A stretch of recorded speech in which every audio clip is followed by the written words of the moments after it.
காலையில எழுந்து குளிச்சு தெளிச்சு ஃப்ரெஷ்ஷா தலை நிறைய பூ வச்சுக்கிட்டு அப்ப வந்தாலும் சரி.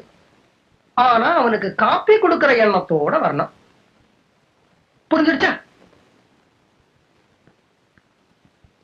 அப்பாட, இப்பதான் எனக்கு மனசு சந்தோஷமா இருக்கு. அம்மா, நீங்க இப்ப எனக்கு காஃபி கொடுங்க. குடிக்கிறதுக்குமா? குடிக்கிறதுக்கு.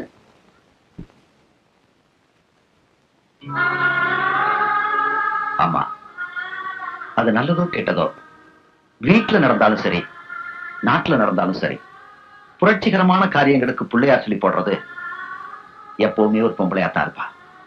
அதே மாதிரி நம்ம வீட்டுல நடக்க போற ஒரு புரட்சிக்கும் பிள்ளையார் சொல்லி போட்டது ஒரு பொம்பளை தான். ஒன்னத்தாம சொல்றேன்,